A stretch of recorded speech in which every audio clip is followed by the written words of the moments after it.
ମୁଁ actually video କେବେ on କରେନି, ମାନେ କୋଉ ଜାଗାରେ କିଛି ବେଲେ ଏଇସବୁ ସୋସିଆଲ ସାଇଟ୍ ର ସାହାଯ୍ୟ ମୁଁ ନିଏନି, କିନ୍ତୁ ବାଧ୍ୟ ହେଇକି ନେବାକୁ ପଡିଲା। ଆଉ ମୁଁ କ୍ୟାମେରା ଅନ୍ କଲି ବୋଲି ମ୍ୟାଡାମ ଡାକିଲେ, ନହେଲେ ସେ କହିଲେ ଆମ ପ୍ରୋଟୋକଲରେ ନାହିଁ ଆମେ କାହାକୁ ଡକୁମେଣ୍ଟ ଦବୁ। ଆଟଲିଷ୍ଟ ଗୋଟେ ପେସେଣ୍ଟ ଯେ ମାନେ ଆଡମିଟ୍ ହେଇଛି ତାର ପଇସା ସେ ଦଉଛି, ତାର ସର୍ଭିସ ସେ ମିନିମମ୍ ସର୍ଭିସ ଗୁଡା ତ ପାଇବା କଥା। ଆମେ ଗୋଟେ ମୋବାଇଲ ରିପେୟାରିଂ ପାଇଁ ଦଉଛୁ, ମାନେ ୱି ଗଟ୍ ସମ୍ ରିସିପ୍ଟ ନା। ଏଠି ଡାକୁଛନ୍ତି ତାଙ୍କୁ କଣ ନିଦ ହବା ପାଇଁ କୋଉ ମେଡିସିନ ଦିଆହେଇଥିଲା ସେ କିଛି ଜାଣିବାକୁ। ତ ଏଠି କୌଣସି ପ୍ରକାର ରିସିପ୍ଟ ନାହିଁ, ଆପଣ ଖାଲି ଜଏନ୍ କରିବେ। ତାପରେ ସେ ଭାଇ ଯିଏ ଅଛନ୍ତି ସେ କହିଲେ ମତେ ଯେ ଆପଣ ରିସିପ୍ଟ ଯଦି ନେବେ ଆପଣ ଗୋଟେ ଆପ୍ଲିକେସନ ଲେଖିକି ଆମକୁ ଦେବେ, ତାପରେ ଆମେ ରିସିପ୍ଟ ଦବୁ।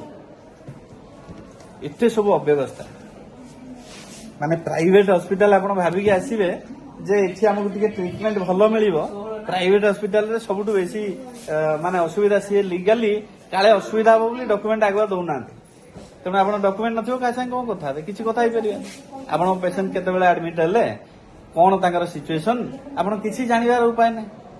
ଆମ ଭିଣେଇ ଟିକେ ସିମ୍ପଲ ଲୋକ, ସେ ଅପେକ୍ଷା କରି ବସିଛନ୍ତି 3 ଦିନ ହେଲାଣି ଯେ ନାଇଁ ଆମକୁ ଟ୍ରିଟମେଣ୍ଟଟା ମିଳିବ। ଆଉ ଇନ୍ସୁରାନ୍ସ ରୁ ପଇସା ତ ହସ୍ପିଟାଲ ପାଇବ, ତେଣୁ ତାଙ୍କର ଅସୁବିଧା ନାହିଁ, ପେସେଣ୍ଟକୁ ଟ୍ରିଟମେଣ୍ଟ ନାହିଁ ଆଉ କଣ।